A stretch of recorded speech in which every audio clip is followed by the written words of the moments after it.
This is your old friend, Frank Zappa, appearing on a show that I've always felt to be loathsome at best.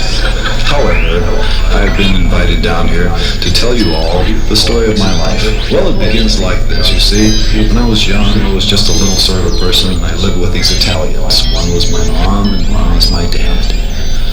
This was back in Baltimore, Maryland, a long, long time ago. We didn't have very much money. We lived in this little cardboard house, as I recall. It was at 15 Dexter Street in Edgewood, Maryland. My father used to work for the government. You remember the government? Well, he worked for the government in the capacity of experimentation with poison gas, way back during World War II. Well, because we didn't have very many dollars to buy toys for the kids, I had a gas mask. I played the drums until I was about 18, at which time I switched to the guitar.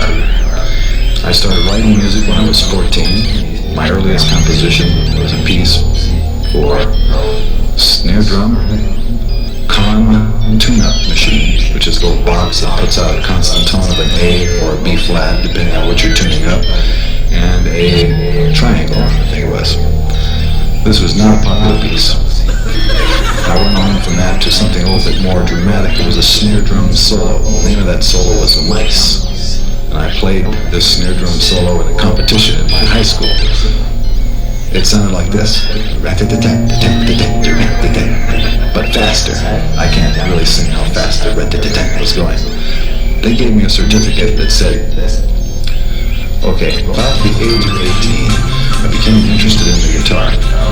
My younger brother Bobby had already started playing the guitar. He had found one someplace for, I think it was $1.50 at an auction. It was an arch-top, F-hole, ugly sort of guitar.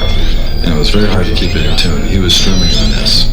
I developed a peculiar interest in rhythm and blues music and decided that there were too many saxophone solos on those records, and it was too hard to hear the good kind of notes that were popular in those days with the guys on my block. The guitar heroes of those days were Johnny Guitar Watson, Clarence Gatemouth Brown, and whoever that guy was that was playing the good stuff on the Howlin' Wolf records. I believe it was Hubert Sumlin, but one can't be sure when one lives in Lancaster, California.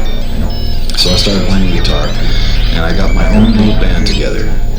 The name of this band was the Blackouts, and they were called the Blackouts because they would literally black out after the show from drinking peppermint schnapps. This was a rowdy sort of a teenage band. It was the only rhythm and blues band in the desert area where I was living. This is, for those of you who do not know much about California geography, Lancaster is a place that is about 80 miles north of the Los Angeles basin. And it is a peculiar kind of a place because it's a desert that is high up and it's surrounded by mountains. So in order to go any place that resembles civilization, you gotta sort of go up and then you go down. And so consequently the people in that area called Los Angeles, now get this, down below. And they very seldom went there because it was too mysterious for them. All the people who lived there in Lancaster were in sort of a dream world, the desert rat dream world syndrome, I called it. And we were the only rhythm and blues band that was in that area, and consequently we had a lot of trouble with the police department.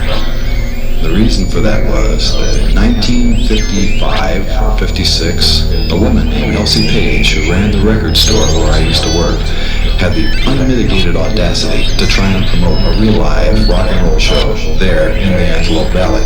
And I think she brought Joe Houston and Marvin and Johnny and a few of the other big R&B people at that time, brought them to the Antelope Valley, and with them came dope pushers.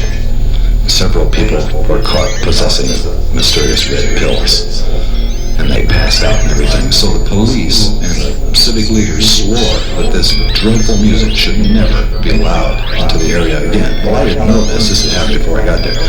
So I had this band, and the day we were going to play our first concert, at 6 o'clock in the afternoon, I was arrested for vagrancy walking down the street, and I didn't understand what was going on. They kept me overnight, gave me some really terrible pancakes, and let me out just in time to play the show. After Captain Glassback and his magic mufflers had ravaged Torrance, California, we decided that it was time to get a record contract, and we were striving toward this goal. It wasn't easy because Los Angeles in those days was festering with folk rock music. Every time you turned around, there was some schmuck with a tambourine and a 12-string guitar going dun dun dun dun dun dun. They were all very sensitive. They had neat haircuts. They had cute clothes. A lot of the clothes were sort of old English, Robin Hoodish looking, cape type, maybe tiny glasses, something, anything like that was good. Other stuff was not good. And we had a lot of the other stuff, so we were not good. It was not good to have anything to do with our band then. And this resulted in a number of trials and tribulations trying to interest a record company in our sound, as we called it in those days. Finally, by subterfuge, we managed to get a record company called Verve, Blue Verve, a subsidiary of a subsidiary of a subsidiary.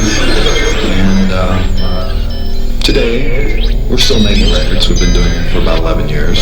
I suppose this is quite enough information to stick into one little slot and load some sort of a program. And in conclusion, let me say this. We'll be in your area soon. Please come and see us live in person so you don't have to watch these things on television. Goodbye.